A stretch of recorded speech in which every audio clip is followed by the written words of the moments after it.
Really? This meeting is being held in accordance with the provisions of the Open Public Meetings Act, NJSA 10:4-6 through 10:4-21.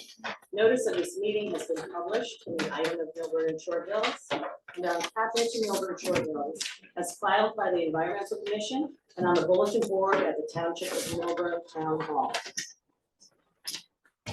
Welcome. Thank you for joining the Environmental Commission this evening. The focus of tonight's meeting is on landscapers who work in Milburn Township. This is the second in a series of special meetings we're holding to gather information and explore the future of environmentally sustainable and healthy yard care practice in Milburn. I'd like to introduce the environmental commissioners who are here. I'm Renee Picarian. I'm chairing the Environmental Commission. This is Mark Robinson, Joy Siegel, Bill Brazel, Priya Patel, and a couple people are not here tonight, Kristen Brazil, Benita Gangwal, and Abby Patman, and Deborah Nevis. At first, I'd like to start by clearing up some misinformation that's being disseminated that we've been made aware of. Claiming that the Environmental Commission has already discussed and put forth an ordinance to prohibit the use of leaf blowers year-round in the township. This has not happened, and it's not true. At this time, there's no such ordinance being considered or discussed, and nothing is happening in the fall. We are in a completely exploratory stage of gathering information. Tonight is an example of where we are in the process. It is important for the EC, that's the Environmental Commission, to hear from and work together with landscapers, which is why we've invited you to this special meeting tonight. We're looking forward to hearing from each of you when you come up to the mic to voice your suggestions and concerns. When you take your turn at the mic, please begin by stating your name, the name of your landscaping business or the business you're employed by, and you will have a full 3 minutes to speak. We have a timer. It's time for 3 minutes. And if there's a buzzer, just so you know, that goes off when you have 30 seconds remaining. That'll pull you in to finish up. And we ask that everyone has a first opportunity to speak before returning to the mic. This meeting is being recorded, so we ask that you save your comments for when you're at the mic and refrain from side discussions when seated so that the audio recording is clear and we hear in the room and on Zoom, everyone can hear clearly that way. And Frank Saccomandia is our liaison from the Township Committee. He's our deputy mayor. Please remember to sign in. We have a sign-in sheet over here so that we can continue to be in touch and invite you to our future yard care meetings. So please don't leave without signing in. Give us your information, whether you prefer we text you or email you. I think that's all housekeeping. So the Environmental Commissioner, Bill Brazel, and oh, I didn't know my mic was supposed to be on. Okay. Okay. Environmental Commissioner Bill Brazel and co-founder of Advocates for Transforming Landscaping in New Jersey and so much more, Lois Krause, will lead the meeting from here. So again, thank you very much for coming. Thank you. Yeah. I just want to say a couple of quick things. One is a welcome to Her Honor Mayor Annette Romano, who's also here today. We appreciate that. One other thing I just wanted to say, because there's no way you'd know it if I didn't, is that I have worked as a landscape laborer for many months. I learned that a hole is round and flat and square. I know how hard you guys work, and I want to emphasize that. I understand how hard you guys work. I also know not everybody does appreciate how hard you guys work. That's something I also learned while doing it. So I just wanted to say that. And again, as Renee said, our chair, we have no ordinance. We don't even have a draft of an ordinance. We are exploring what we can do, and we really appreciate everybody who has come here to participate. So thank you. Lois? And thank you all. It's nice to see some familiar faces again. I want to start by saying I appreciate that landscapers are here, and if there's any on Zoom, we'll make sure we get your comments as well. It's great. And I said that the last time we we're here, and I sincerely am appreciative that you took time, because I know you're up early and it's been a long, hard day to come and have time to express yourselves. So the way this is going to work is we're only going to take comments from landscapers. So if you're here as a resident, that's great, you can listen, but this is strictly for landscapers. So when you come up, we're gonna again ask you to state your name in the mic, and either the firm you work for or own, or the association that you're part of. 3 minutes to express whatever you want to express. Bill is going to be taking some sort of, we'll have our parking lot here of big ideas. So as an example, if somebody comes up and says, I'm a landscaper, but I don't have anywhere to charge my batteries, how could I have a whole fleet and I don't have a garage, what am I going to do? What would the town do for me? We're gonna note that down. If the next person has the same idea, you have 3 minutes. So if you want to use the 3 minutes to say the exact same thing, that's your prerogative. But if you want to say, I have the same issue, please note that, but I have something else I want to talk about, that would be even better. We'd like to get as full of your ideas as possible for the conversation today. And we're going to note them all down. We're not solving anything today, but we're going to use half the time for your comments. And then what we want to do is we have some landscaping dignitaries and experts here. So we do want to give them a couple minutes to talk. We have Christine Symington here from Sustainable Princeton, not a landscaper, but she led the initiative with Princeton and did a lot of work with the landscapers and continues to work with the landscapers. So she's going to share a little bit about her experiences. Lori Jensen is here from NJNLA. And Rick McCoy is here from AGSA, and Gail, if you'd like to say something as well. And not that you're not all very important people, but they're the ones with the titles. So we're gonna let them have a few minutes. And then at the end, we do have a few questions that we want to pose to you to give us feedback. And when I say us, for the Millburn Environmental Commission, I'm not from Millburn, I'm just helping facilitate today. Any questions before we get started? Okay. Yeah, I guess we Why should- don't, if you have a question, would it be, since there's only 3 minutes for us to talk, we might knock out some of what we'd have to speak about. You wanna do that? I don't know if that would. so we're gonna take down everybody's thoughts first. There may not be an answer yet, so, but if it's simple and it can be answered, of course, but if it's like, why are you deciding, I don't know, let's see Oh, what, you're taking our question. we're taking your questions. Oh, I thought you Yeah, had and at questions the for us. end, I'm gonna have a couple questions for you about things that we want your feedback on. So it's your comments today. Okay. Just a quick thought, in case anybody isn't aware, this is on Zoom and so it's being recorded, so please be aware of that. Okay, thanks. And the last thing that because I don't know everybody here, you might not have heard, yeah, Yes, come on in. come on in. My presentation before, so Advocates Transforming Landscaping is a grassroots group in the state. We work closely, we worked a lot with Lori and Rick, and I've had some conversations with Gail as well.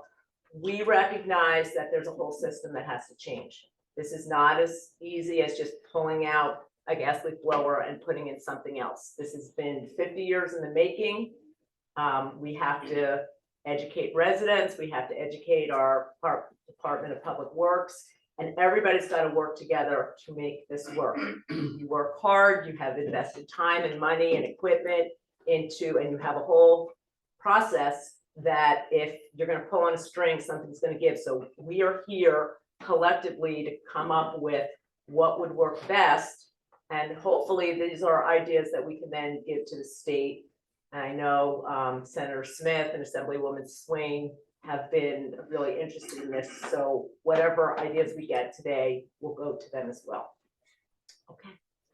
Who would like to go first? Good.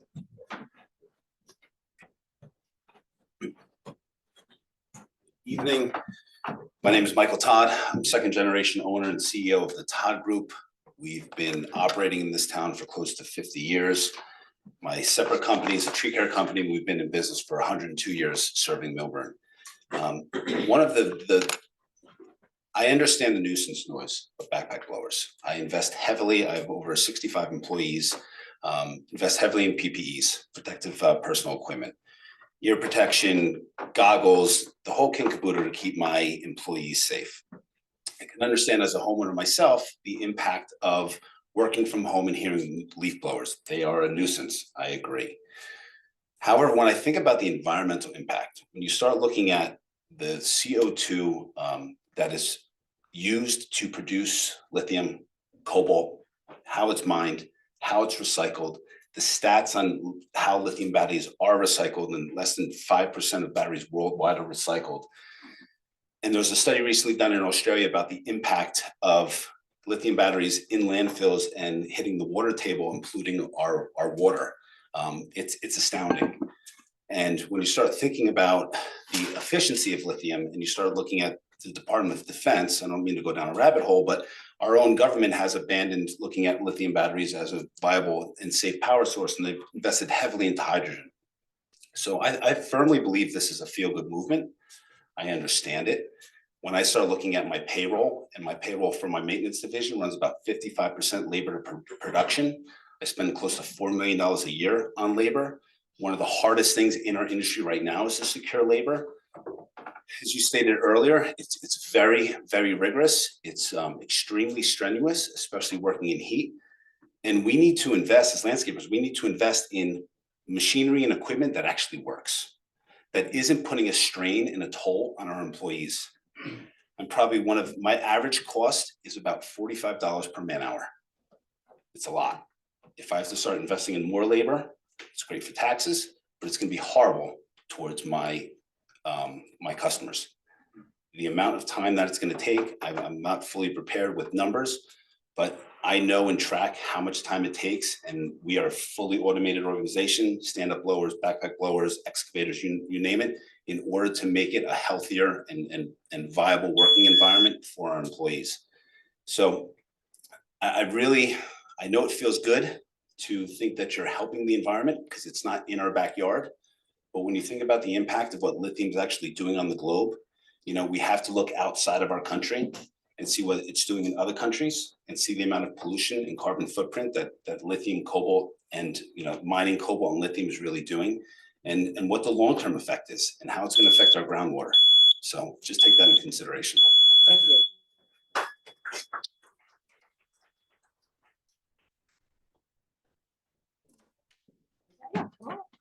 I just have a question. Do we know how? Oh, sorry. Just for the people who are listening on Zoom. Yeah. Yes. Thanks. My name is Luigi Santagata. We've been business in this town for 3 generations, over 50 years. And I just have a quick question. I just wanted to know if you people know how cobalt and lithium is mined. That is actually the most important thing that we should be talking about. Everything else in my plan is irrelevant, because if you look back at how that's mined, you'll see that children are mining that lithium and cobalt in other countries. That to me is a big issue. And this town is a lot like other towns that are nearby. We're a lot like Summit, a lot of high-end properties. We do properties in Millburn, Short Hills, Summit, Livingston. So I believe Millburn is more aligned with Summit, Livingston. And Summit had this program. It got abolished in less than a season because properties are not being well maintained. Homeowners are not happy, and yeah, so that's all I have to say. Thank you.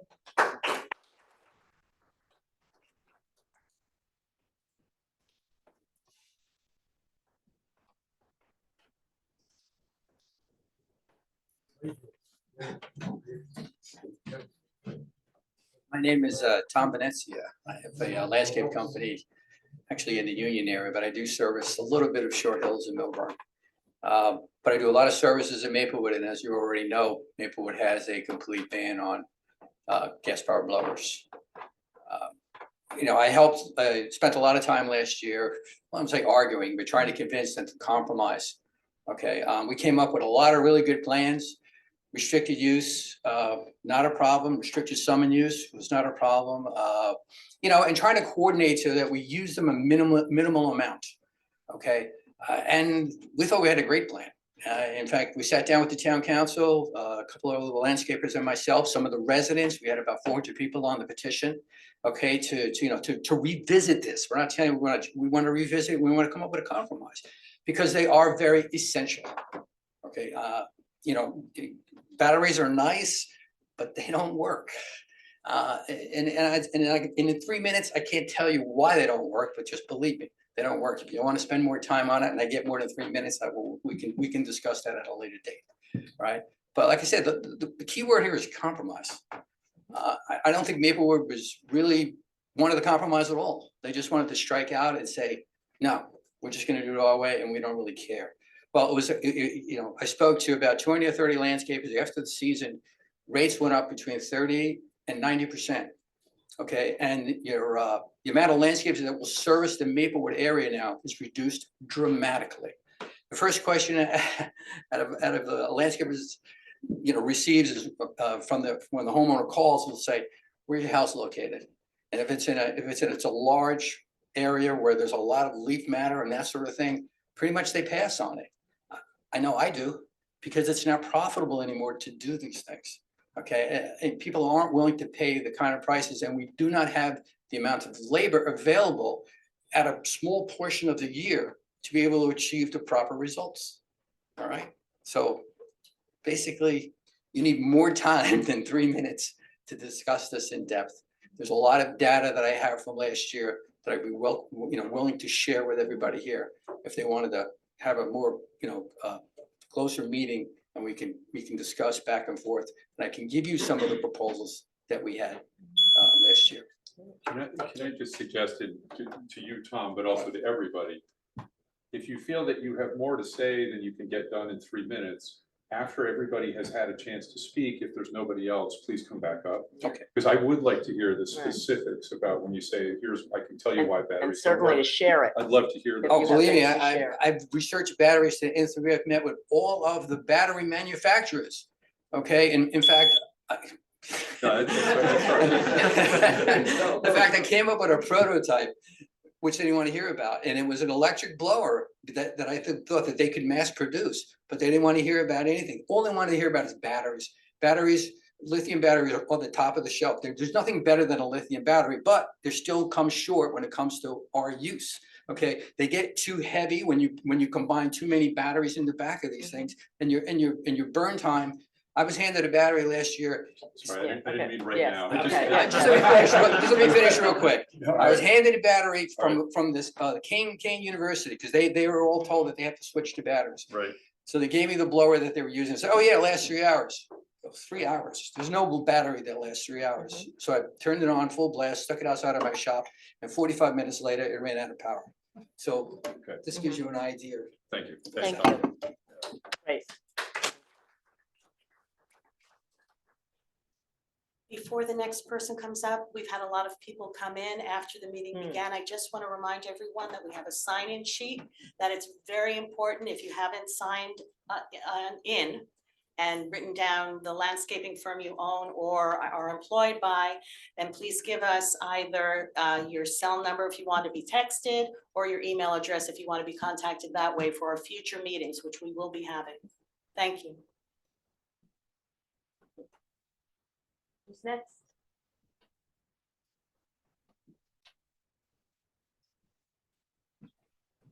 How you doing? Bob Sashi, Discovery Landscaping. Been in business for 29 years, mostly right here in Short Hills in Millburn. Just curious, as this committee, are you guys elected officials or just appointed? Appointed, okay. And by the looks of it, mostly landscapers here, how much did you guys get out and advertise this? This was an informative meeting for the residents, because We didn't, I don't this is a landscaper meeting. I don't, but you want to, what I thought it was to inform the residents, so the residents could get information as to what, okay, that's not, okay, then I'm mistaken, because I don't see, the last meeting, I didn't see a big turnout of residents. I don't see a big turnout of residents here, and just wondering what the interest is, what's driving this whole Because we movement. want to hear from you. So Okay, this no, was- but so what's driving this whole movement of the blower ban and the gas power ban? Why are you guys at this? Just a question. And I can take it if you Go like. ahead. I will tell you that a large number of residents have told me that they hate them with a passion.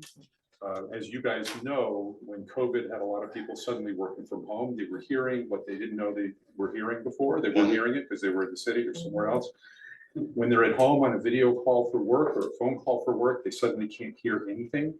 The noise goes through the walls. And when people realize just how much air pollution comes from these things, then they're saying, why is this happening? So we are hearing from people in Milburn who are saying, this is very disturbing. A lot of those people are not here tonight, but they talk to us elsewhere. But as Lois said, I publicized that we have a Facebook group called Happy Milburn. We have other Facebook groups that I put it on. We let people know, and the town put it out on social media saying, special meeting, this is what it's for. But what we told people over and over was, the point of this meeting is for us to listen to you guys. for you, the committee, to listen. Mhm. That- Yeah. Well, Okay. for everybody who's here, and anybody who wants to tune in on Zoom is listening to you right now. Okay. So they're hearing you, for sure. Okay. And we're taking notes on what you're saying, and we're paying attention. So that is the nature of this meeting. I mean, I could just reiterate all those points everyone has made so far. I think they're all valid points. I get it. Mhm. But just was curious as to what this committee is all about and why we're pushing this. So, Sure. thank you. Thank You have 30 seconds more. Is there any different thing? Okay, thank you. Who's next?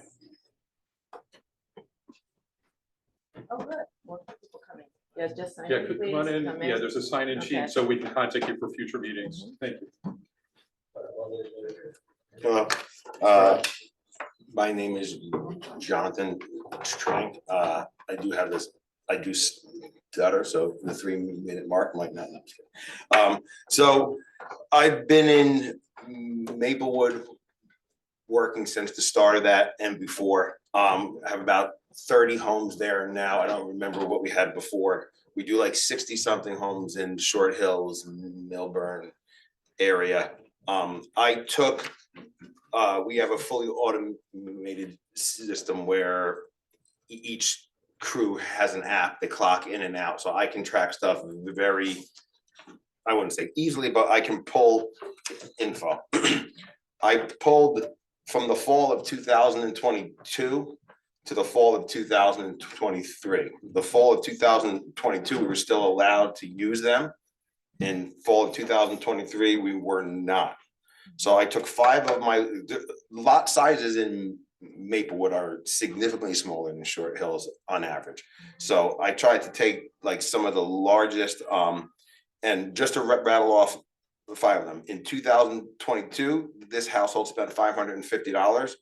In 2023, they spent $1,225.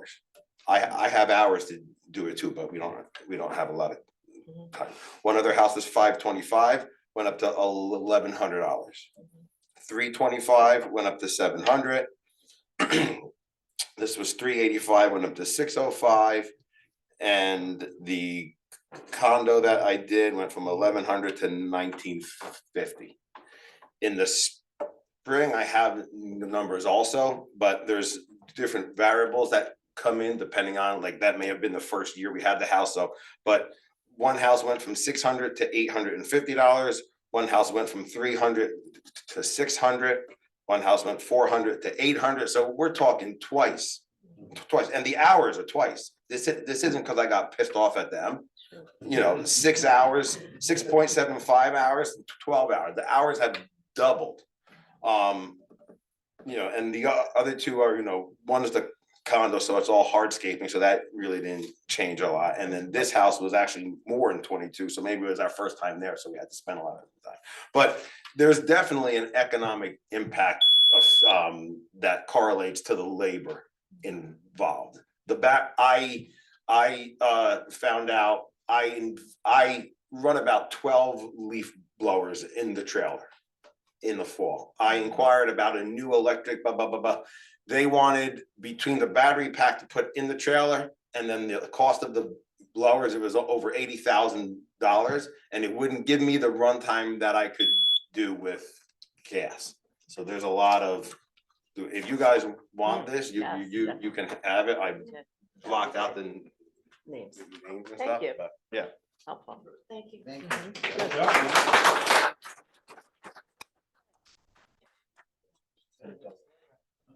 Who is next? You gonna talk? Come on, sure. If you're here, you better come up. My name's Bob Fredette. I have a landscaping business in Montclair, so we're familiar about how this whole thing is worked out.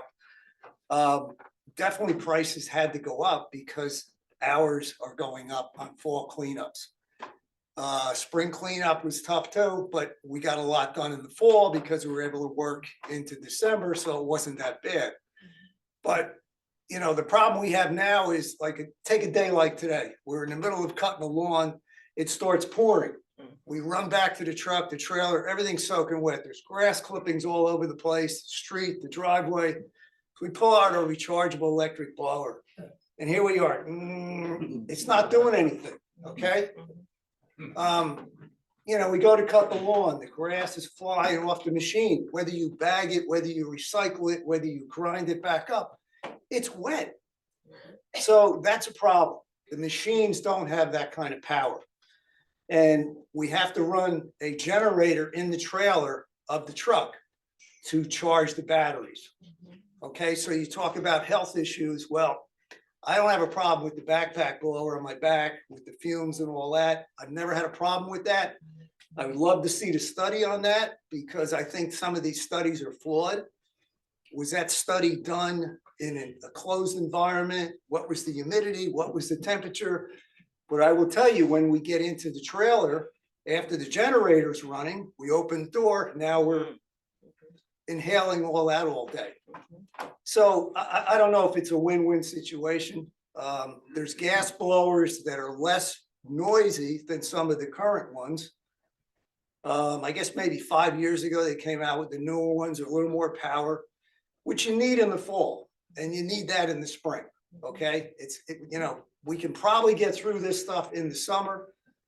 On a sunny day, it's not so much of an issue. Battery charging is a problem because you don't want to charge your batteries at a house. Okay, if something malfunctions, I don't want to be on the hook for somebody's house burning down. And these are lithium batteries. Okay, I had a battery that came apart. Okay, so a little Makita battery. That's what they use on the drills, the hand tools. We have a little Makita blower. And we also have Greenworks. Well, when that battery came apart, it didn't catch fire, but I looked inside, it's all rusty. So you've got condensation, hot and cold moisture in a trailer. These things aren't stored in our house. So you have a problem with that.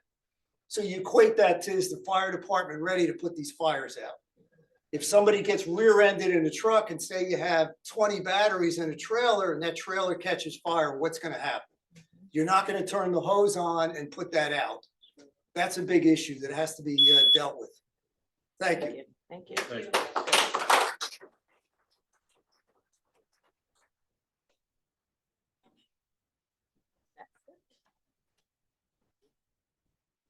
Good evening. Good evening. How are you? Good. Name is Vince Militello, working on third generation landscapers. I just want to tell you, is In which town? Livingston, Short Hills, Thank you. Springfield, all over. Yeah. I'm invested in a bunch of these towns in Essex County. I'm also the president of United Landscape Group. A lot of the guys in here, Oh, good. I know. Okay. We've done this story in West Orange, Mhm. and we kind of got them to let it go away. Mhm. The biggest thing here is the equipment. None of it lasts. You can charge them. You need more batteries than you could even imagine. And some of them cost $300-400 a piece. The one guy that said the trailer, it's about $80,000 to equip a fully battery trailer. The other problem is too, in the fall, when we're doing leaves, those cool days, people know what happens to batteries when they're cold. They don't work and they don't charge. And if anyone knows power equipment places around here, I couldn't tell you how many times near Maplewood where guys are bringing back their chargers. I can't even imagine what it would be like if we were fully equipped with battery stuff and you can't even charge them because they're just going down. I would equate it to not having any fuel. Remember when we had that October? We were scrambling to find gasoline. Some of us driving to the Poconos to go get gas to service our customers. It's very frustrating. And another thing was, why don't we use them on the off season? They were trying to compromise. We would do it from, let's say, June to September when the leaves were heavy. That's when we use them the least amount. I don't know if anybody knows, but those blowers are not quiet, the battery operated blowers. Why would you tie someone's hands with basically a hair dryer for 20 minutes worth of work to take it an hour? And then we're doing mulch. We're trimming bushes in July and August. You can't get those clippings out with one of those, I call them hair dryers. There's really nothing different about them. So the equipment's not there. And I don't think any of these landscapers here would tell you that they want to pay $3, $4 for a gallon of gas. If we can do it with batteries, then we would all do it. How they can tie our hands and tell us that, they're mandating this has nothing to do with pollution. I've been doing this so long that I should have been dead the way they're telling how bad they are from us. My dad's gonna be 87 years old in September. Tell it to a guy that's done it all his life. I got him to retire at about 60, and he still worked in his garden. I'm just telling you, we're not ready for it yet. It's not something that's feasible right now. I think when the time comes, we'll have it. We just can't have it forced. Thank you. Thank you.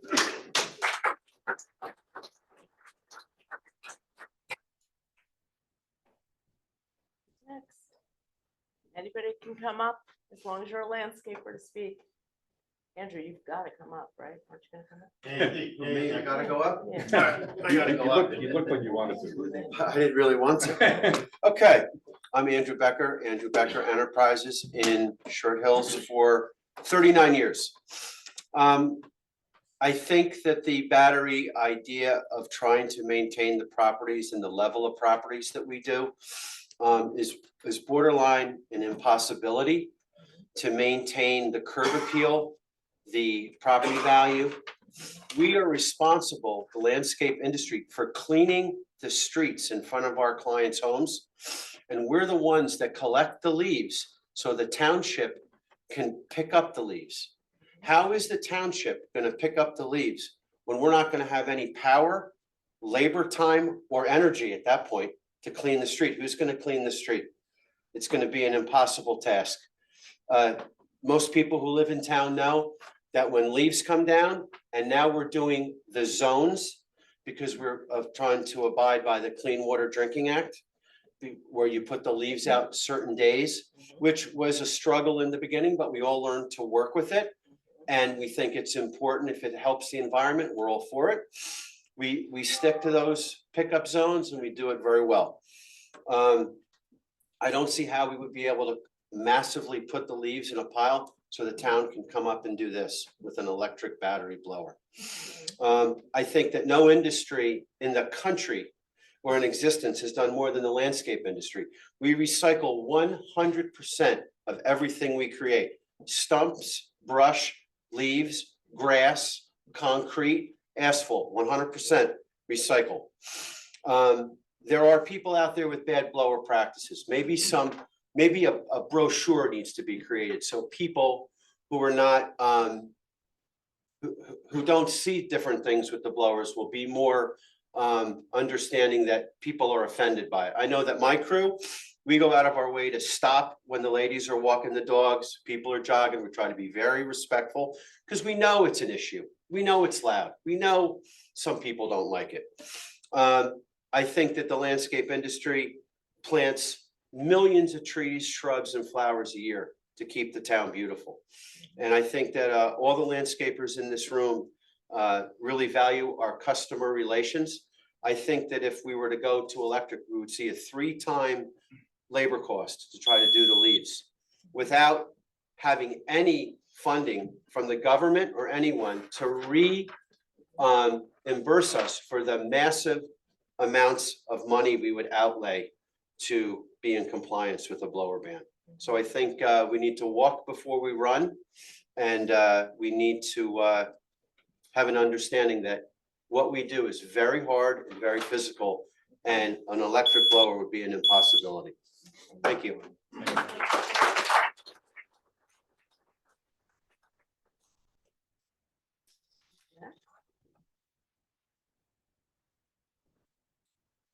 gonna have about 10 more minutes. So we have about 10 more minutes, maybe 3 or 4 more people, then we're Bianco, gonna right there. jump. One of these Bianco Yes. guys over here. Let's go. Come on up. Come and talk. Thank you. Where Giordano up there? Good evening, everyone. Good evening. My name is Mitchell Hester. My residence is Hillside, New Jersey. I have a property that I do on Linden Avenue in Milburn. I don't want to give any names out. It's probably the biggest property on Linden Avenue. I do that property, and I do a property next door to that. I catch hell with the leaves. Having a blower is a lifesaver. I never used a electric blower. And to take the gas blower away, it's like taking my work away, my job away. It is, like I said, it's a lifesaver. I can understand noise ordinance in the town because they do make a lot of noise. Is there any way you can narrow it down to maybe, you know, I don't want to step on nobody's feet, but I'm just saying, is there any way you can narrow it down to days to, we gotta have it in the spring, we gotta have it in the fall. Certain hours, it's just other ways to go about it besides taking the blower away. I understand that it can be a health risk. I've been doing it since 2007. Landscaping. The name of my company is Kentucky Bluegrass. I'm born and raised in Newark, New Jersey. I appreciated my customer. She always say, when I'm finished, you do a very good job. It's nice and clean. The average resident want their property clean. They want their property clean. And there's no way that we can clean it properly without a leaf blower. Like the gentleman said, there's pruning, there's cutting. It's just so much into it, especially in the fall with all the branches falling. It's a big cleanup. Any other suggestions, if you can just break it down to any other way of us keeping our blowers, it would be a big help. Thank you very much. Thank you.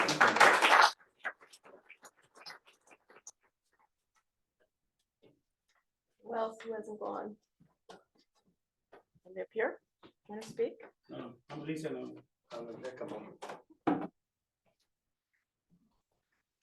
My name is Sebastian Bianco. I own Sebastian Bianco Landscaping. I started my business in 1972. If you guys, a lot of them, they don't remember, when I started the business, there was no backpack, all with reg. Everything was done by hand. Wow. Now, Don't say that. now, we can't go back, you know, like it's 54 years ago. You can go back because the biggest problem we have ever since COVID is employer. You can't find employers. It could be done, but you can't find. If you find it, they have no experience to do this job. Now, it's frustrating for us. For the customer, they gotta pay a lot of money and not having the right job done. So I understand that the blowers make a lot of noise, but it's no substitution. If it's a substitution, I don't mind use electric, but you can't compare. It can't compare. It's no comparison. That's all I got to say, so. Thank you. Thank you so much. Thank you.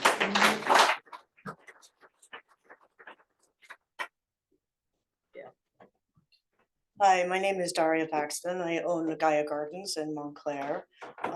And there's a couple of things. One is that it is an industry, it's based on, obviously, as everybody's talking about, time and labor. And we all run everything, I'm pretty sure, on data, and there's only so much time in a day. I've been using electric blowers for 7 years. I've been driving an electric car for 7 years. I understand the disparity. I know a lot of people think of batteries and they think of their cell phones. And it's not like that. It's also not like cars, which you have a lot of room and you can carry a lot of weight for the battery packs. So the electric blower, backpack blowers are significantly heavier. It's true that the manufacturers, what they say about them, they don't last that long. One of the biggest problems is they take about 5 times longer to charge than they do to discharge. So even if you had enough batteries, you can't charge the new ones up fast enough. Some people may have a place to go plug them in at night, but most people don't, which means that we do not have an electricity source. We all know how hard it is to try to convince people to drive electric cars, even though they're mostly nicer than gas cars and there's no maintenance. But there's a tremendous amount of money and incentives to do that, and including in the infrastructure. There's none of that for landscaping tools. There's also an issue with consistency. I mean, I know the argument has changed. I know that they're annoying. I know they can be loud. There's a group of students at Johns Hopkins that just created a muffler for landscape blowers, which significantly, I think it's about 60% reduces the noise. So that's one way to look at technology to help solve this problem. But it is true that we only have so much time in the day. So since it does take on average at least 30% longer to get the same amount of work done, the cost goes up. There's 30% fewer people that we can help. And you can't just get more people, because if you get more people, you need to put them in a truck. You need to give them tools, which means if you have to triple your workforce, you also have to triple all your tools, including the trucks. And I don't think that's very helpful. It's certainly not cost effective. And my brother happens to have his name on 6 battery patents for recycling, because he works in the auto industry in material science and solid state battery technology. And the kinds of batteries that we are using in these small handheld tools, including the backpack blower, which is the biggest one, they do not have cadmium in them. They're just lithium salt batteries. They do not get recycled, because the one thing that's valuable in the batteries is the cadmium. And even that is in its infancy in terms of recycling. So people may tell you that you can drop them off at Home Depot or Lowe's or Staples in a box that says recycling, but they don't go anywhere. Then they may sit somewhere, but they're not getting recycled. That's a huge problem, and it's just in its infancy as an industry. Thank you.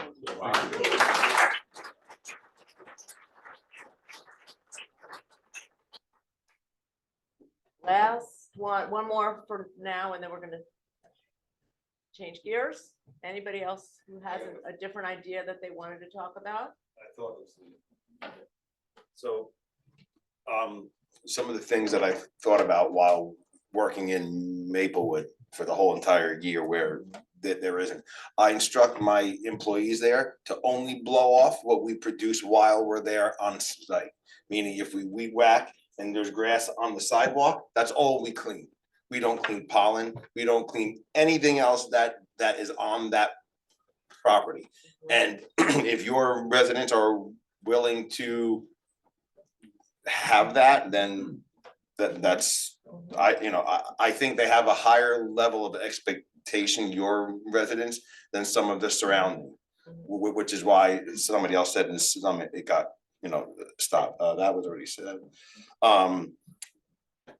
Also, when you look at those hours, those are homes that are significantly smaller, but the plant material is significantly smaller. So in your town, there's a lot of plant material. So to clean the plant material, those numbers are gonna go up. You already have zones for when we can put the leaves out. I know not everybody follows that, meaning like they follow it when they put the leaves out. But some of these guys I know have homeowners that want them there every week, no matter what. But it's significantly reduced. Like our clients, we go when the zone is up and that's it. So you know, we're only, so look at the zone, and if you have a Zoom, then go to work that day. Like, it's once every 2 weeks, we're there for 3 days. So you already have like a regulatory matter where most of the blowers are being used during that time. And then when you do come up with those restrictions and stuff like that, in the summer when we can't use it, like, that's the least used machine in the trailer. Why? Because it's the most efficient at doing what it's doing that time of the year. So it's, that's it. Thank you. I mean, we want to ask Bob Venezia to come back up and talk more about what he was saying before. Or do you wanna go Why to- don't we get through everybody and then we'll see how Sure, much yeah, time we yeah, have. if anybody else Because it wants may to be talk, that of we get Bob to just share all of his data with us Sure. also afterward. Did you have a quick question? And then we're I'll just make one more point. gonna quickly. Listening to everybody share a lot of great knowledge about the environmental impact and everything. We, in 2020, my crew, the cops were called on because we were making too much noise. I contacted my client said, don't worry about them, they just moved in from New York City, do what you need to do. And my father was working for them for over 40 years. You know, the saying is, you don't know a man until you walk in his shoes. I mean, if you guys want to have a pilot program, let's get the residents, since we're so light on labor, let's get the residents and have them work for us for a day and see the impact of what it is. Let's the day, I feel disrespected. You know, I employ 65 people that are here that love this country, that want to earn and create a living for their families. And unfortunately, you only see these bans in these types of towns. You don't see it in Union, you don't see it in Linden, you don't see it in blue collar communities, because they know what it means to work. And they come home and they do the yard work themselves. So, you know, I understand the impact, and if there's some regulations, there has to be some great collective thinking. But unfortunately, if you have the loudest mouth and you speak the most, you're heard because people want you to shut up. So we just have to take that into consideration. And if people are coming into our community that are new and want to change the way of life that we've been serving this community for generations, then maybe we should, you know, have them be a landscaper for a day and see what they say. Thank you.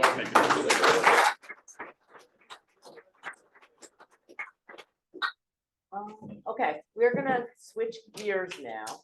I think, well, Christine, do you mind coming? I know it's a tough act to follow, yes. So Christine is here from Princeton. Sustainable Princeton has a seasonal ban now, yeah? And if you could just focus more on the landscaper, I mean, you can talk to them And too. so I'm from one of those communities that you were just referring to, that perhaps most of its residents have not had to do the work. Just a little bit, I work for an organization called Sustainable Princeton. And we, when a number of residents in the town organized a petition for the town council to restrict the use of gas-powered leaf blowers, we played the role of having meetings like this where we invited landscapers to come in to talk directly to the elected officials so that they could come together, come to some kind of consensus. We held sessions with landscape company owners, with crews, and in English and in Spanish. And our intention was to really just help facilitate the conversation. What did result was the town council did put in place a seasonal restriction. They heard from landscapers that they wanted the town to enforce its registration requirement and require proof of workers' compensation insurance as a way to kind of level the playing field, and the town did do that. But I want to reflect a little bit about what I learned. I know the name of the town, Princeton, probably comes with a lot of connotations. It is a wealthy community. And I learned when listening to the landscapers very much what you're saying. Landscapers are entrepreneurs, they're professionals, they work very, very hard. If many of us had to do the work you do on a day, we would not last. So I just want to acknowledge that landscaping professionals and are a valued service and are equal members of the community. And I think you should really be acknowledged for coming and sharing your thoughts, and the Millburn Environmental Commission should be commended for having these types of sessions, because I know other communities are not doing this. And that it is really important for you to engage and explain what it is you deal with on a day-to-day basis, so that informed decisions can be made. Yeah. Okay. Is there anything else you wanted me to share? The training and the fundraising. and- Yeah, so we are a nonprofit, and so, you know, we took to heart what we were hearing from the landscaping community, that if there is going to be a change in what type of equipment the public wanted landscapers to use, they have to understand that that comes with that the landscaping community can't bear all the burden of those changes, the financial burden, and they had to understand that the customer has to change their perceptions as well as the landscaping, if that is what they wanted as a community. So we did raise funds. We raised a very small amount compared to what we know the actual financial cost is to transition from gas powered to battery. We did raise about $21,000 to give out $1,000 stipends to anyone that provided proof that they had bought a piece of battery powered equipment. They had to be small landscaping companies, smaller than had 20 employees or less, because we wanted to really help the small businesses. And I know that's a drop in the bucket as to what the actual cost is. I know you've invested $80,000, $30,000, many thousands of dollars in equipment to transition it all. If it could be used in the way that you currently service properties right now, that's just a drop in the bucket. But I don't want to, Lois wanted me to share that, you know, we did do that. And since then, we've made it a priority to educate consumers about what they need to expect if they want to see how landscapes are managed. But we're also trying to work with the landscaping community to provide any type of training for the services that we're trying to build the consumer's demand for. So that's good. But and you all work really, really hard. And I do think it's really critical for any community that's considering some kind of transition to really respect that hard work. Thank you. Rick, Lori, do you want to, I don't know who wants to go first, but.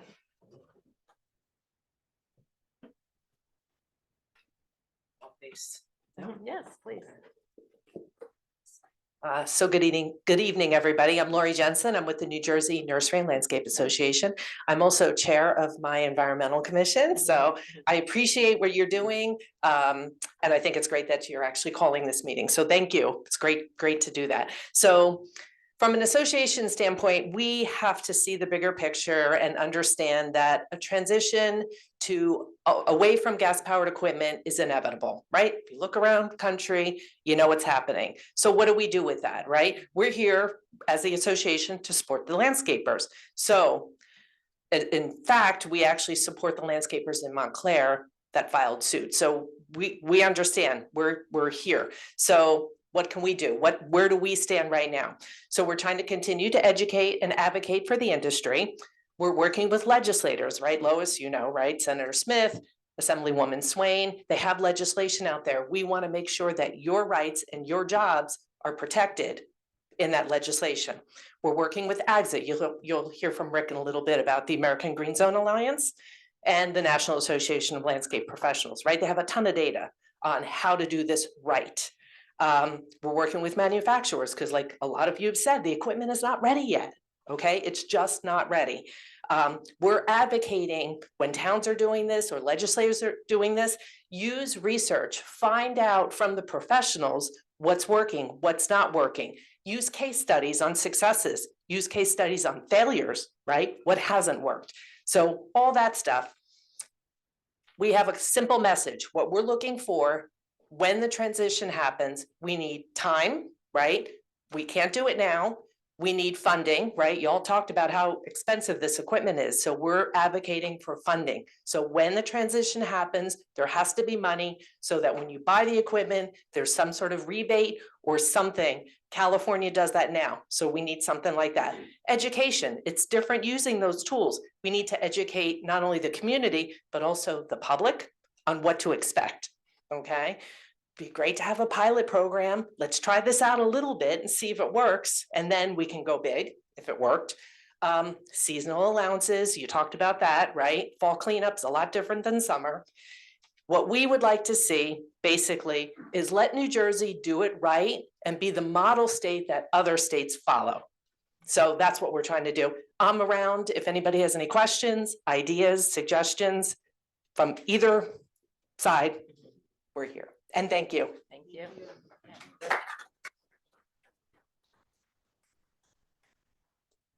Gil, did you want to say something? Okay, and then Rick, you'll finish.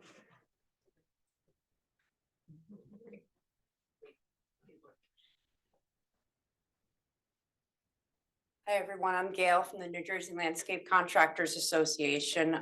First off, I commend you for having this meeting. Some towns did not take that opportunity, and I think it's very important. Most of the people in the room know the debacle that is Maplewood. And no, Maplewood flat out told us, we have to listen to you, but we don't have to do what you say. So they had no desire to even work or compromise. My hour as an association push is for compromise. We want the townships to work with the landscapers for what works for both. Lithium is a significant environmental problem, and we need to look at that before we do anything. Recycling is a big problem. It needs to happen. So I will echo Lori in saying that time is what we need. We need cooperation between everybody and recycling. That is a #1 thing, recycling. If you want it to be environmentally friendly, it has to include that option.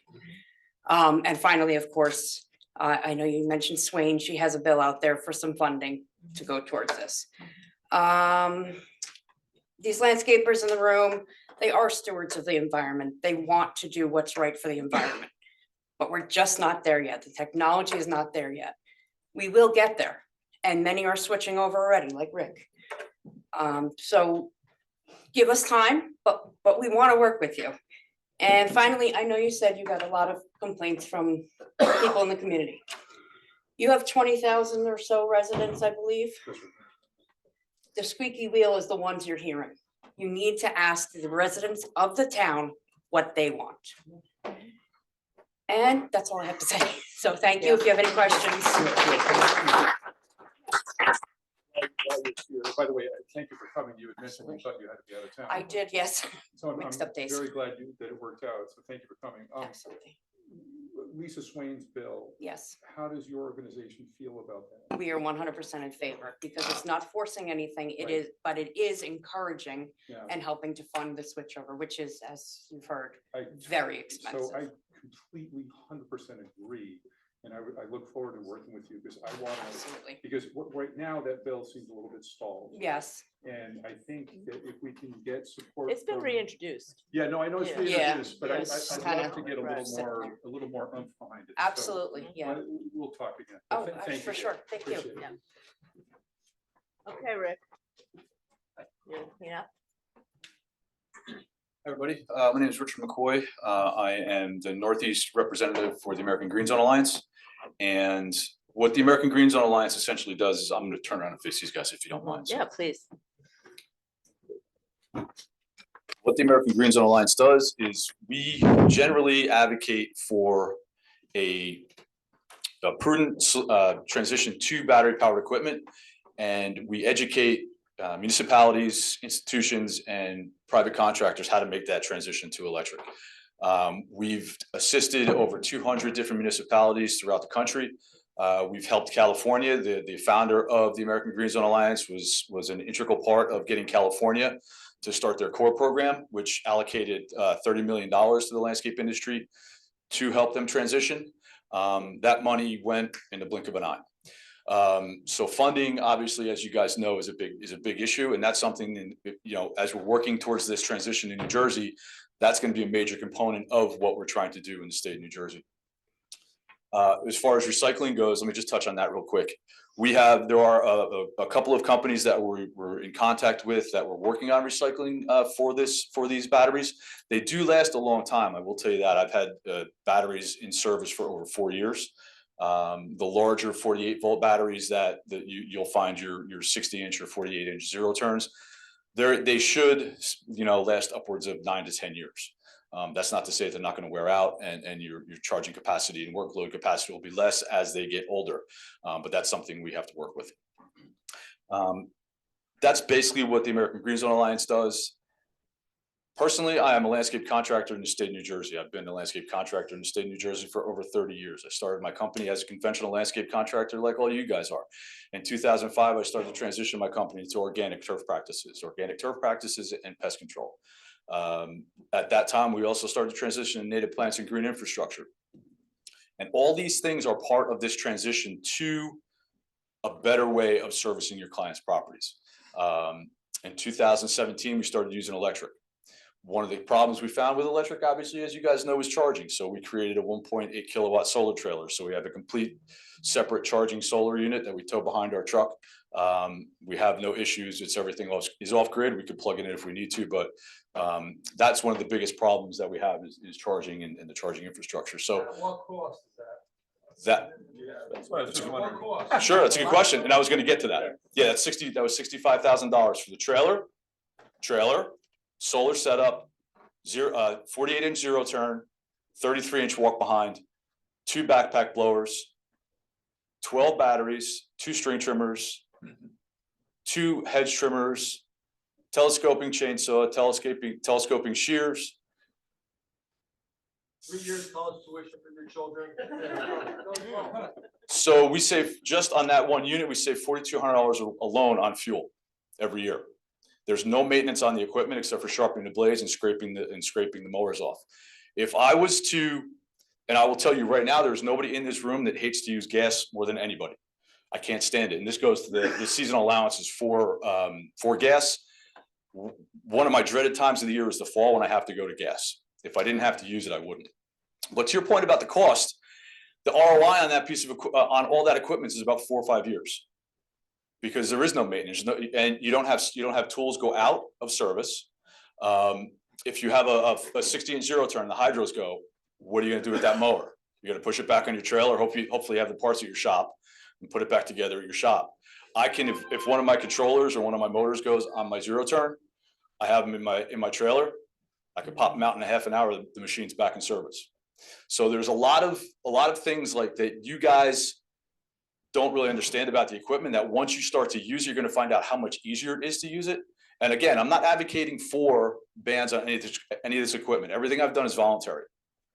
Nobody told me I had to do it.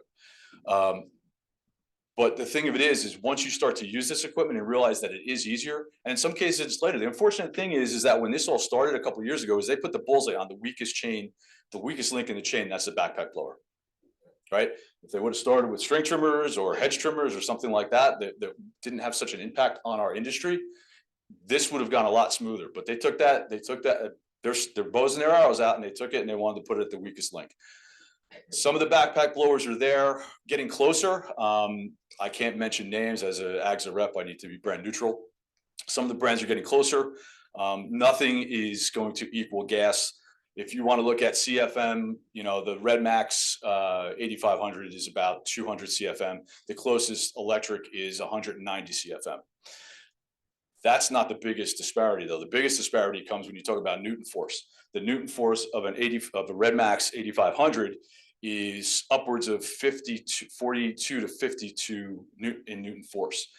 The highest electric blower is around 35 Newton.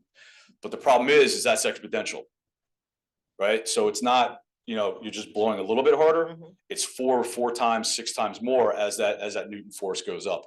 So there are a lot of things that are at play in this, but I think the landscape industry is getting closer and getting ready to make this transition. I've been at Total Pro for the past 3 years. the NJNL Total Pro trade show. 3 years ago, the conversation was, I'm never touching electric. I'm never using it, not gonna use it.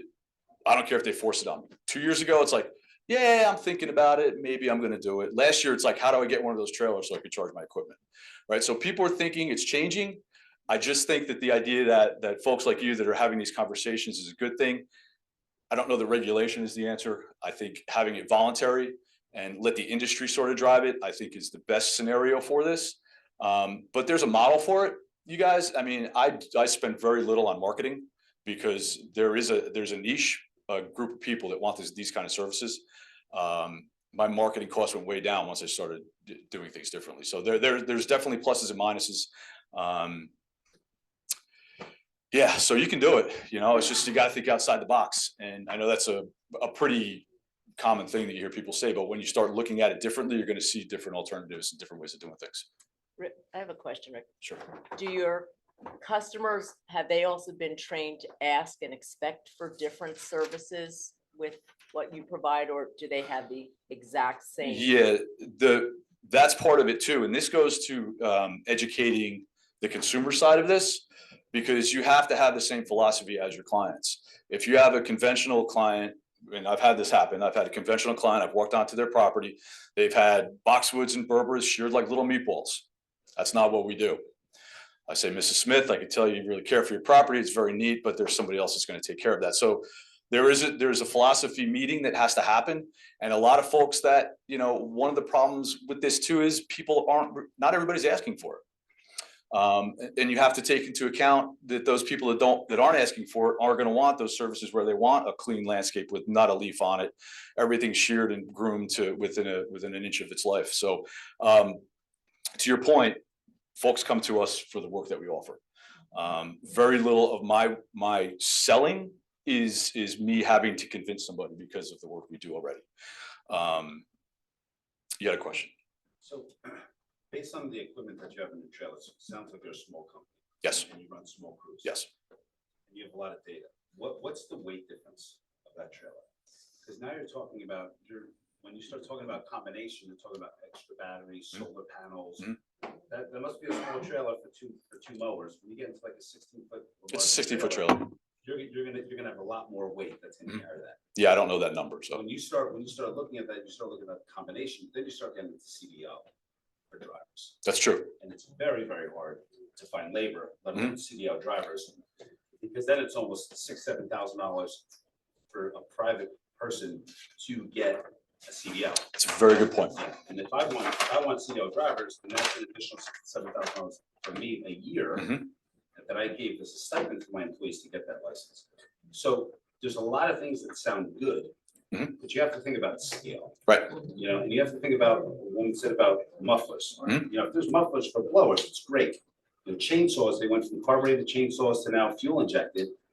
We can't fix them. You have to go to a place, hook up to a computer to diagnose to fix a chainsaw. Right. So when you start looking at everything, I mean, it's the lady from NJLCA said that the industry as a whole needs to come first. You know, I feel like we're jumping out of a plane with no parachute. And that's how it feels as a contractor. You know, if there's enough data that we feel comfortable, I mean, whether you're a small business owner or a large business owner, we all understand our numbers. Oh, yeah. So you have to really, you know, if the industry needs to educate people, so as a business owner, we feel comfortable investing. We know the impact on labor. We know all these different impacts so that we can make a sound decision. Because if you're a sole proprietor and you're marketing that, yeah, there is a market out there for that, but it's very small. Yeah, and that's to your point. One of the things that we do, like I mentioned, AGSA is all over the country. So we were discussing some things with some folks in the southwestern part of the country, and that was one of the conversations we had was, what's the weight? And then they realized that, but they wanted to go with a truck and trailer first, and they realized that they can't do that, that they have to go to a box truck. So you go box truck, solar panels on the box truck, and then, you know, you're in good shape. But yeah, all those things come into play. You know, is it going to weight? Is the weight an issue? Do you need CDL? That was the same exact comment. You know, if I got to get a CDL driver, I'm not going to be able to do it. Those are some of the unintended Unintended consequences, right. Figured out, which is why a pilot program would be a better way Yeah. to go, so we figure all that out before it's like. Yeah, mandated. yeah, and to unintended consequences, the other portion of that too is what we don't realize is that, like I mentioned, the gas equipment needs a lot of maintenance. And there are a lot of mom and pop shops that do that maintenance. Not only sales, but there are a lot of folks that have to that maintain the string trimmers or hedge trimmers that go down, and that's how folks make their living. So, yeah, I mean, like Lori said, you know, pilot program would be great to figure out, you know, how long, if somebody buys a brand new backpack blower and a smaller company, depending upon the scale and the work they're doing versus a larger company, how long is that backpack blower going to last? Is it going to last 2 or 4 years? We all know that a string trimmer, you know, after 2 years, you're ready to throw it in the garbage. And those are the kind of things that a pilot program would help say, okay, a gas string trimmer is going to last 2 years. At the end of that 2-year time period, you know, now you have to go and purchase electric. Same thing with a backpack blower. If you, somebody, even the mowers, right? If you put mowers into service and they last 5 years, you can't expect somebody to have to all of a sudden transition and go get an electric mower and spend, instead of 25,000, spend 35,000. So all those things that we're talking about, unintended consequences, are important. Excuse me, Bill. Yeah. People, it's gonna be recorded, so a lot of viewers can't That's a hear really what's going good on, and point, it's yeah. important for them to hear. both sides. That's a really good point. We I don't don't know really if there's have another a. microphone. I don't think, oh yeah, we could repeat the question. That's a great, yeah, maybe we do that. Is there somebody else that wants to be here or? No, should no, I- you're I'm fine. good? I think you Okay. have questions. Thomas, question. I'm fine. I'll be here all night. So as long as you guys got time. My experience with commercial. So can you come up, Tom, so we can Or, hear? or Bob, if you want to say it and we'll repeat the question, Yeah. whichever you. No, you want me to go up there? Want me to speak from here? Well, we want to make sure the mic. I could just repeat it if you want. Yeah. My experience with battery blowers is a little different than yours. Yeah, what you. My experience with battery blowers is a little different from yours. Okay, I've already 2 years, one shot. Okay, and I understand how long gas powered blowers work, but my battery blower didn't last much longer than that. And it's one of the quality ones from one of the bigger companies. Also, the batteries have cycle lives. Okay, you know, they get 1,000 cycles and the battery craps out on you. I've got 4 of them sitting on a shelf right now. If you go to the lawnmower shop that sells to all of the contractors in Essex County, he's probably got about 200 or 300 of them sitting in his shop that they don't want to take back. So the idea that they're aggressively looking for recycling, no one still recycles them. I don't know if they can recycle them. Along with that, there's a lot of the electric equipment that has failed and it's sitting in there right now. Now, if I can buy electric mowers that last and do what they're supposed to do, I'm all for it. I don't care. I'll do the capitalization and I'll figure out my return on investment, but it's got to work. And so far, it doesn't seem to want to work. I understand your situation, but I've looked at this because it's all about numbers. And if the numbers work, we do it. But to say that these things last as many years as you say, believe me, that hasn't been what I've seen so far. Yeah, so to that point, and I tell folks all the time, every landscape company is different and the way they run their equipment is different. Again, I've had, I can't say what kind of tools I'm using, but we've had ours in service for over, since 2017, like I mentioned, and I have one battery that's gone bad on us. Yeah, so what I'll say to that, another thing that AGSA does is AGSA certifies equipment. So if you were to go on that, I don't want to really be an advertisement, but if you go on AGSA.net, it's called AFTC certified, AGSA field tested certified. And those tools that are listed there, my sense is that the tools that you have that aren't working probably aren't on the AGSA list. I almost guarantee you that they are, because it's one of the biggest battery. I heard who it was before, they're not on it. I heard who you're using before, they're not on it. They're not on it? No. So, I didn't say it was, I didn't say it. Okay. I heard somebody say maybe a different contract, then I apologize. So if you go on there, what we do with our equipment is we'll put it side by side with gas. We'll do, workload capacity in the heat. Like I mentioned, the AGSA was founded in Southern California, so they've been tested in the desert for heat. But all the tools that are on there have been put side by side with gas. And I think if it's not one of those companies, I think you might find that you might have a little better success with something else. Oh, sorry, you had it earlier. Tell us what happened to your pricing structure when you switched over. Okay, the question was what happened to the pricing structure? Nothing. Same cost. Yes. to the consumer. Yep. No, it's not. Can I ask how many properties you service and how many employees you have? We had up to 10. No, how many you have currently? Currently, we have 2. Thank you. But It's that's a different scale. It's just not gonna work. I'm not arguing scale, right? What I'm saying is that it's possible. That's why your batteries are lasting you 10 years. Where, excuse me, Oh. where are you servicing? What township? Princeton. Princeton? Are they small properties? I mean, like, So my company since 2007, since 2005, it's changed, right? We've had properties up to 2 acres. We have properties that are, you know, 1/4 of an acre. So it varies. But I get the scale thing. But the point is that it works. And if you, That would work for a homeowner, not for a guy that's using it 8 hours a day. I'm not gonna argue, right? So that's not the point of this. I So just also just ask, please Right. come up here, just because we do have a lot of people listening in. We want to make sure, now, I'm sure they heard you, but I'm not sure they're gonna hear it. I've done this in multiple towns. It just, when it gets to this point, when they're trying to feed you something that doesn't exist, it really gets under my skin. I've been doing this since I was a kid, and I've told people, and I've been accused of, you know, landscapers as a whole, that we're slave drivers and we don't give PPEs out to our employees, and it's so harmful for them, and that we don't work. I've always told them, look at my hands. These are hands that go to work every day. I'm not a slave driver. I'm with them, and I would have been dead a long time ago if it was so hazardous. So here's the thing, right? Again, I did it, it was voluntary when I made the switch to everything, to organic, to native plant screen infrastructure. Everything I've done has been voluntary. Nobody told me to do it. I did it because for me, it fit my philosophy and my business model. Like I said, every company's different. It may not work for you. It might work great for somebody that sits over here that may be like, it's a great idea, let me do X, Y, and Z and be off and running. But that's the point to all of this. And that's why we're having this conversation is people that are sitting behind me need to understand that it's not going to work for everybody. And one of the things too about, you know, I hear prices going up, and one of the things I heard in one of the town council meetings previously on Zoom was that a person of retirement age came up to the microphone and said, I can't afford it because my contractor is going to raise the prices so much. And, you know, that's not right either. That's not addressing your question, it just jogged my memory with something else that I was thinking of. But those are all things that have to come into play and why pilot programs be so important. And I get it, I get the scale thing. We are a small company, but it works, right? And the other part of this is it's not just about battery powered equipment. It's about changing the way you look at the landscape, right? So one of the things we do, and the reason this does work for us, is we take away turf grass and we incorporate native plants into areas where, let's say we have a mass of oak trees where you're never going to get grass to grow, but every year the client wants to throw grass seed at it. Why would you do that when there are native plant species that will grow in that space? The leaves fall there and you don't have to touch them. We all do that That's stuff natural. already. That's We do that, we do it now. Awesome. I'm not, just saying. I'm just saying, we all do those kind of practices. Okay. Our clients are members of both, just like they like turf grass. I get it. Yes. I get it. I get it. Again, it's not for everyone. Okay, You know? thank you Sure. very much, Rick. Thank you. Okay. All right, so we have some questions now that we want to pose to you for feedback. No, just things that will be helpful for the environmental commission as they're thinking about next steps.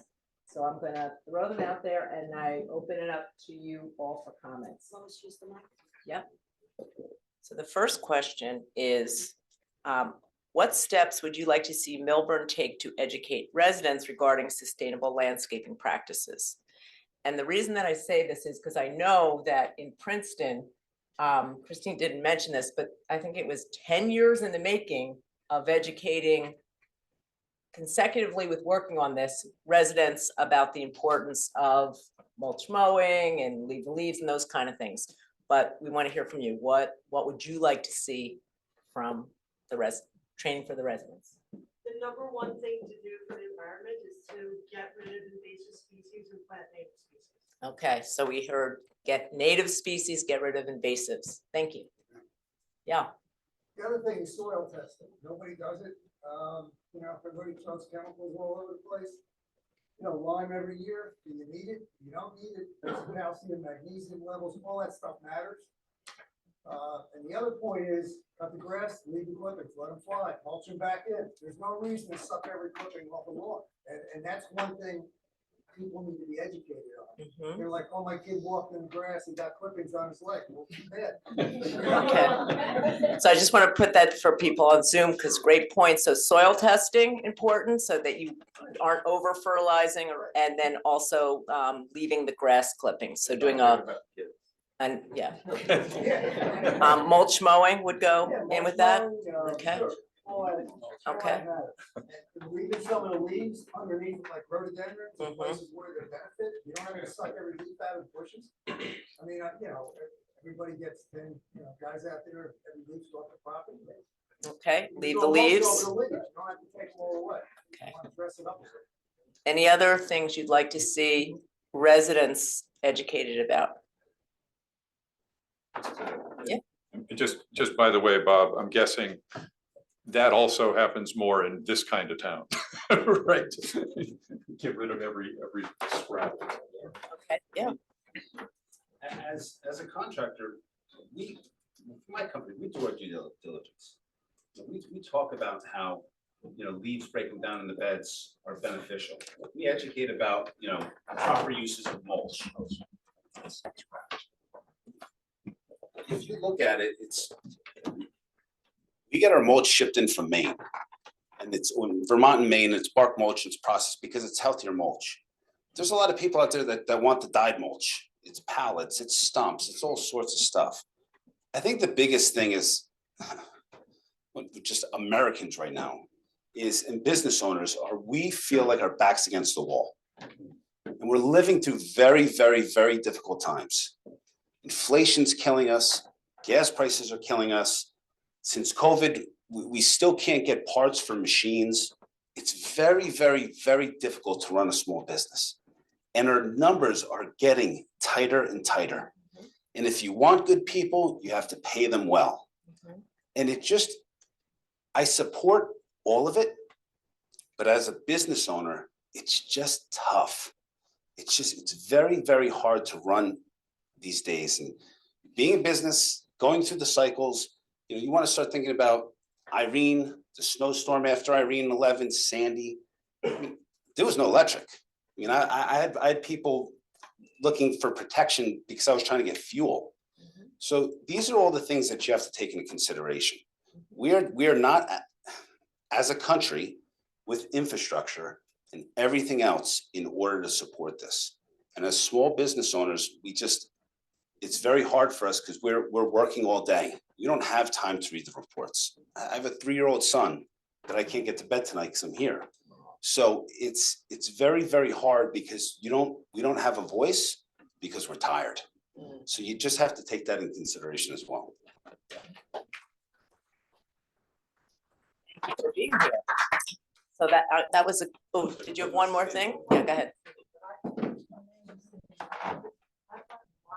Watching what she does in her house. I can't get quite there. Oh, so Renee, okay. All right. So the comment was that if we all watch what Renee does, she has a lot of good sustainable landscaping practices. Thank you. Absolutely. Okay, I'm gonna go to the next thing because that was a good segue. What kind of landscaper training would you like to see Millburn offer? So I think we have one more hand on the list. I've been hearing a lot about sustainable landscapes, and I remember 35 years ago when I was at Temple University. Can you please promote? Yeah. When I had the privilege of. And your name? Jerry Sinegra. Of listening to John Collins, who was the godfather of sustainable landscapes. And it was about native plants, not using irrigation, not using lawn chemicals, big meadows instead of turf management. But somehow it just seems like it's gotten hijacked to this noise pollution with the battery packs and the stuff like that. And I think that's like the low hanging fruit. I think there's bigger things, impervious cover versus, Green infrastructure. yeah, rain gardens. All that stuff was talked about 35 years ago. They weren't talking about how we're gonna maintain the lawns and what equipment we're gonna use to build the projects. But somehow I just think we're getting away from, when we use that word sustainable landscape, it's not about backpacks. It's such a small item in the whole landscaping. So. Good, thank you. Thank you. Okay, so back to landscaper training. Is there any kind of landscaper training you would like to see Millburn offer to anybody? Most of the guys in here already do this. Most of the guys in here are licensed, they go to continuation creation classes, the CUs, you have to get these things and keep your license, up to date. All right, so you're saying most of the landscapers here are licensed, they get their continuing ed, you don't feel that there's any? Anything you wanna do to benefit, you wanna hire people that give us information that we don't already have, that's wonderful. Okay. Like I said, we go to these classes, we learn a lot at them. But the idea that people in this room don't know what they're doing, these guys, they have 40 years worth of education. Okay. Yeah, did you have something to add? Yeah, I think the training that there needs to be more public conversation because apparently people assume that landscapers are just kind of always out there with machines and don't care about them. I mean, and I've personally had people tell me that. Sorry. I know the conversation in Montclair was particularly vitriolic, but we've been accosted on a regular basis. We've been called stupid, we've been called lazy. We've had people, accuse us of environmental racism, at the same time, telling us they're going to deport us. There's a huge disparity for some people in between what we do and the knowledge of what we do. And, like the guy back there said, no town should be in the business of landscaper training. If there's anything that needs to happen, we need to have a more open conversation that people understand what we do better and how we do it and why we do it, because we know what we're doing.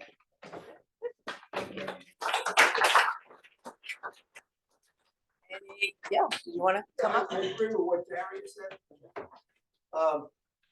Rutgers has a whole program every year at Morris County College, and you never see anybody there from the towns. I mean, it's a joke. I live in Livingston. I've never seen a Livingston employee there. And yet the towns are supposed to have a pesticide license, whether they do the work or they don't do the work. Because obviously for schools, you have to have a separate license. You can't use pesticides. But there are organic pesticides now that are available. There's one called Fiesta. It's made out of iron. It's been around for a while. There's other ways of doing these things that people can adopt to. But nobody's ever going to know about it if the towns don't send their people to get educated on that. But that's a big thing because we're all looked upon as, oh, you just got a bunch of guys pushing a lawnmower. Well, there's a way you cut the grass in a certain way. There's a way you blow the clippings back into the lawn. There's a way you mulch the beds. I mean, there's a way you design so that you don't have grass in places where it won't grow. All these things would be beneficial if the towns would get more involved and the environmental advisory committees in the town would be knowledgeable on that. I personally had experience in Montclair because they threw us out of their environmental advisory meeting. And we didn't say anything. We just sat there and they purposely like, get out. That was that attitude. And these are people that have put on a committee because they have a friend on the council. They're all on the same page. So you never get an unbiased opinion. And Livingston, I did something years ago and I was talking about organic based lawn care. And there was an individual there and he's saying, all these weed killers, you're walking them through your house. There was no basis for what they were saying. But again, most people don't know about these meetings. They don't go to the meetings. They're not concerned. And the towns aren't educated on it. And it would benefit the towns because your work would be so much more efficient. If you put a contractor on a committee like this, I'm not looking for a job or trying to give anybody else one, but the point is you get a whole different perspective. It's not somebody looking at a book and saying, oh, all this stuff is bad because I read this or that. Now you're getting a perspective of somebody who's actually done the work. And then you balance that out before you make a decision. The biggest problem in Montclair was business and the town would never work together. We were stabbed in the back for 29 years on this whole issue because I was there from day one, 95. And we were basically told, get the hell out of the town. We'll give you your money back for your permit. And that's ridiculous. We didn't do anything to get to that point. but that's the way they treated it because we were challenging their authority, or I don't know what it was. But I think that's important. Thanks. Thank you. And just to clarify for me, when you say the town, that means like Public Works and the school Yeah, facilities? Okay. And some That's towns have helpful. like one person that might have a pesticide license. Mm-hmm, But Morris County has a program for turf, for landscape, mm-hmm. and for trees. And a lot of towns, they got a guy that goes up in a bucket of a tree, but he doesn't know anything about pruning. Yeah. Okay, I mean, Yeah. all this stuff, it sounds pretty stupid, but, you know, the No, it more doesn't. educated your town employees are, the Mhm. better the work they're gonna do. The Good. less money for taxes that you gotta lay out. But, you know, how you go about that, I don't know. Good luck. Good. Yeah. All right, and another question. It was raised, I think one of the towns has a registry. And I wanted to get your opinions if Milburn were to have, because you don't have, right, a landscaping registry, which would require people to be licensed and it would have to be enforced, obviously, and you'd have the truck. What's your thoughts about having a registry in town? Come on. Yeah, come on up. I think you have to have a registry. I think you have to know who's working in the town. I think unfortunately, there are a lot of people out there that don't have the proper licensing, insurance, tax ID, commercial registration, commercial auto insurance, and all these other things that should be required in a license so the town know who's working in their town. And I think that there should be laws like tonight when I was driving here at 7 o'clock, someone's blowing a lawn at 7 o'clock at night. That doesn't seem to make a lot of sense to me. So if we could have some kind of knowledge of who's working in the town and have some kind of guidance of what you can do when you work in the town, maybe that would help ease some of the homeowners' concerns. I think that would be a step in the right direction. Thank you.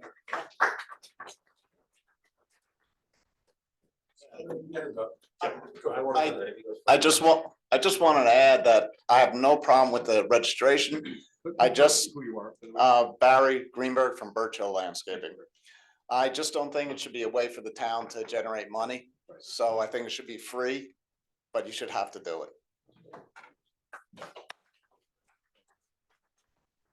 So we have to be, in order to work in Maplewood, you have to be licensed. So, but if you have a HIC license, then it's free. You just have to show it. And then in order to get an HIC license, you have to show insurance and this and that and the other thing. As far as educating on the sustainability of a home like yours, I don't know your home. We do 200 and something homes. I have 2 that want us to leave the leaves there, and we're fine to go ahead and do that. I think the education needs to be on the homeowners and the expectations of what they want. And if you want your homeowners to do it, you should do that around the city also. Leave the leaves here, leave the leaves there. You have to lead by example, because, you know, we all know what should happen.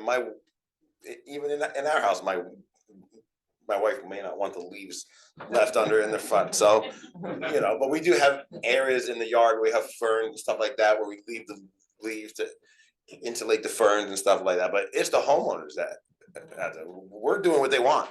Yeah. Right. Oh, there's 2 leaves left underneath the boxwood. That's what we get. Not can you leave them? Thank you.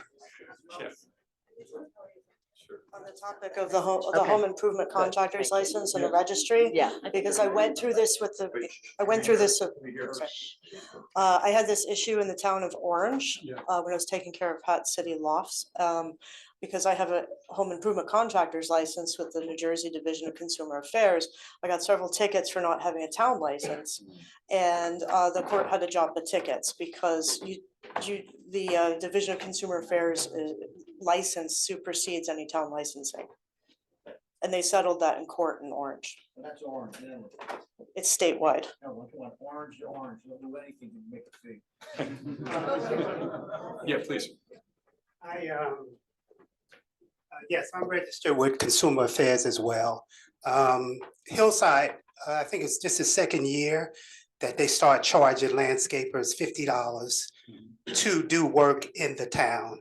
So you have to have they charge you yearly $50 to work in the town of Hillside. If that's the case here in Milburn, Guys, can we please? yeah. Let's make sure. Yeah, if that's the case in Milburn, I don't have a problem paying $50 to pay a fee to work in Milburn. Okay. So I have no problem with that. Thank you. Yeah, but you have to understand that the HIC license is for doing home improvement, any job over 500 hours. If I don't do that and I just wanna come cut your lawn, I don't have to have an HIC. Okay. So if you want your maintenance people who are coming to work in your town, then I don't know if you have an HIC, you can't be, because you're already licensed in the state. But if you don't have an HIC, which is why I think there is a $50 fee in Maplewood to license, but they waive it if you give them your HIC. So that you have to understand, not everybody has to have an HIC to be a lawn maintenance. And the reason that I'm asking is I've had it explained to me that there's all kinds of landscaping firms out there, but there are some that are bad apples, like any industry, right? I have a neighbor who the landscapers come and they will blow from the back of the 200-yard property all the way to the street. They don't tarp, or they have it on full throttle, or they're just blowing the dirt. But that's not the right, and they're probably not licensed, and maybe they're not trained to use the equipment properly. So that's why I'm asking, like, if there was a registry and you could see these people are this certified and they have this insurance and they're using this PPE and it makes a level playing field, for lack of a better word. That's why I'm trying to understand if that would be helpful. Yeah, this gentleman. Yeah.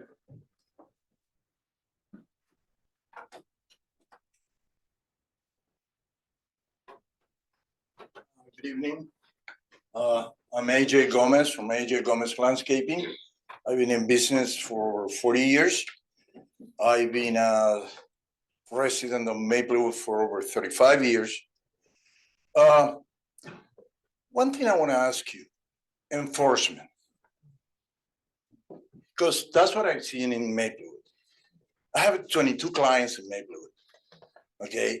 And honestly, it's pretty unfair that myself and a lot of my peers have to spend thousands of dollars, for those body blowers.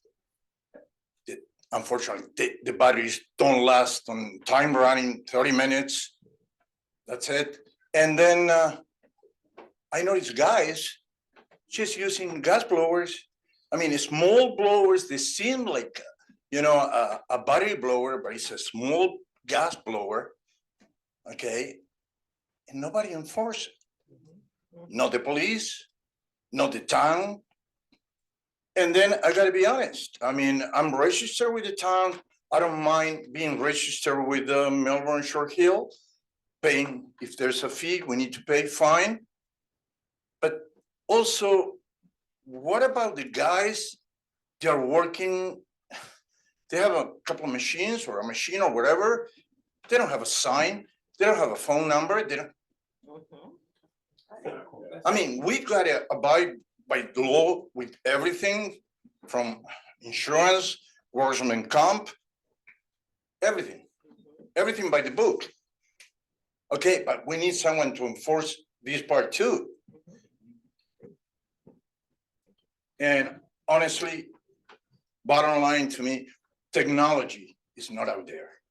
I mean, for this big change, I've been doing this for over 40 years. And I understand what Mr. Bianco is saying. I mean, yeah, back in the 70s, a lot of raking, a lot of hand raking. Okay, but we are approaching, 2024, there's a different technology for every job. Why not ours? So, we need to use that technology, okay? Hey, someone was saying about a Red Max 8500. They're coming out with a 9500, okay, which is gonna be even a ton more powerful than what we're using today. So it's supposed to be quieter and more powerful. So that's my point. Thank you. Thanks so much. And then the last question, and we do have a hard stop at 9, so my last question is there, if there's any follow-up comments that people have.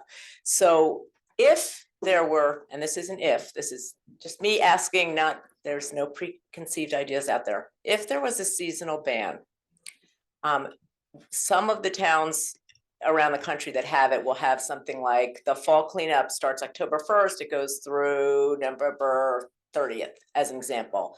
I'm just making up dates, so just, or the spring cleanup is 6 weeks, starting April 15th, going through May 30th. We know in New Jersey, the weather's too volatile. Sometimes we have a dry summer and then the leaves are all down in September. Sometimes we have a wet summer and then the leaves are hanging around till November. So I'm looking for some suggestions from the experts on how would you, is there some sort of landscaping, sort of like just visual metric out there that you would say, all right, we know we're getting 8 weeks based on this, maybe it's leaf coverage or whatever. This is when the ticker should start for the 8-week fall cleanup. Do you have ideas? Maybe have a committee of landscapers to determine when the leaf cleanup should start. Okay. So. And the spring cleanup. Yeah. And the spring cleanup. Spring is probably easier, I'm guessing, than You or never no. know. You never Sometimes know. you could start in late February. I've started as late as April 7th one year. If there's snow coverage. Go all the way into the end of December. And the leaves, we Gotcha. can blow leaves from September with the acorns. And the elms and all that other stuff start to drop their inners. The acorns are a major issue if we have a lot of acorns. And sometimes we do clean up. If it's a mast year, yeah. Sometimes we blow all the way till Christmas. Right. The cleaner you get them in the fall, the easier it is to start in the spring. And then even in the spring, when you get the pollen and the petals falling from the leaves, the flowers, that can go till, right now, oaks are just starting to stop. Oak shade. Okay. Where you see the tumbleweeds. So I mean. So if there were, so let's say it was agreed upon that there was X number of weeks allocated for fall, X number of weeks allocated for spring. And you're recommending that, like, the experts say, all right, we've gotten together and based on what we're seeing, this is when the 8-week clock starts and this is when the 6-week. Is that, I just want to make sure I understood your recommendation. I think you're thinking about it, not about the 8 weeks you need it. I'd rather you think about the 10 weeks that you don't need it and then allow a hard stop. So let's say Memorial Day is the hard stop and then Labor Day, September is the start. And between Memorial Day and Labor Day, that's your safe period where you don't have the machines, if that's what you're included.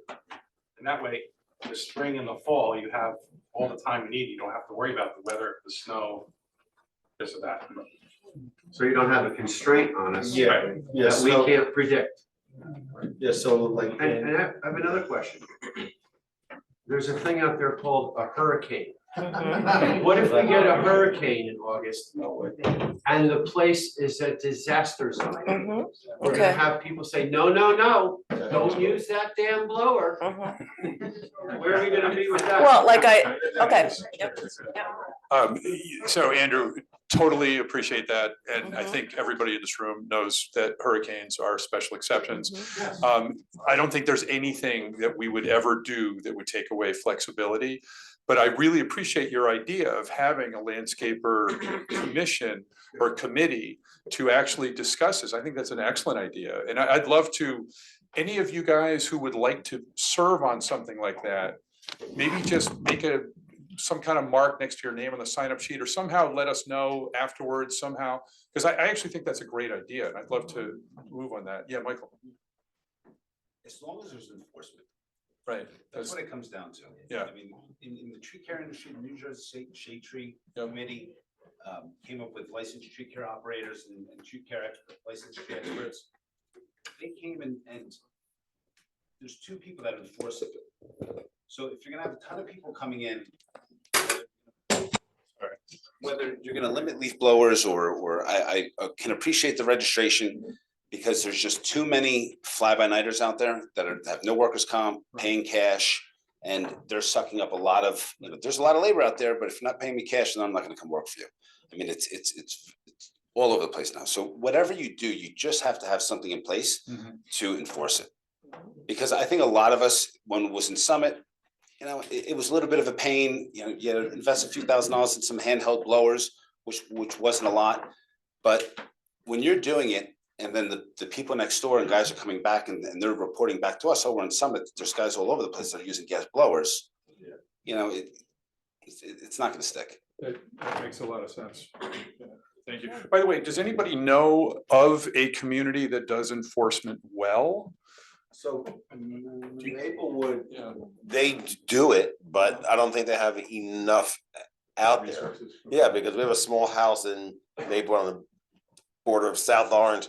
They were literally there, because I looked at the GPS, 6 minutes from start to finish, and I got a summons in the mail, but that was called in. And the inspector who did it wrote the wrong address, so I got off, because I wasn't working at that house. So, for the enforcement the point is they try to enforce it, but you have to enforce it right. Maplewood has a few of them, and they have called me, and they have a list, so they can look at your truck. So I don't they might know that you're enforced, but they don't always stop, because they have a list. As the community self-policing. Yes. Yeah. But as far. Yeah, and then they get a summons. Yeah, then you get a summons. But as far as the start, stop and all that, I think it's more important because one year there was some storm in August. And we approached the township of Maplewood and said, can we use the blowers? It's a mess. They said, no. I think I think you're thinking it too much. I think, starting May 1st, no more if you're gonna do it, no more. And then start September 30th is the end. And then October 1st on that, I think that, but it's more important if it is starting earlier, you have flexibility, or if there is a storm, or if there is an awkward season, which we have the 100-year floods now 3 times a year. So I think the flexibility and then having us on that to say, all right, this year, September 1st, it should start. So we have to be out of this room at 9 o'clock. I wanted to ask, thank you, EC, for permitting this. Do you have any questions that you want to ask the group? Yeah. So I had a question. From an environmental perspective, it seems that the worst offenders are the 2-cycle gas engines. I'm just wondering, show of hands, how many of you have 4-cycle leaf blowers, or even know that that's out there and exists and is comparable in price? We have push blowers that are like a lawnmower engine. Like a Buffalo blower. None of you have 4-cycle backpack blowers? I'm not familiar with Buffalo. Buffalo blowers are just turbine blowers, still 4-stroke engines. But those are 4-stroke. Yeah, Yeah, but it makes okay. as much noise as a backpack blower. If you're higher Okay. decibel. So those are 4-stroke. And I don't think there is. Yeah, a but 4-stroke there are backpack. 4-stroke backpack blowers. There are? Yes, Such as? I'll show you afterwards. There's Makita sells it, but they're not readily available as a 4-stroke backpack blower. Okay. 90% of them are 2-stroke.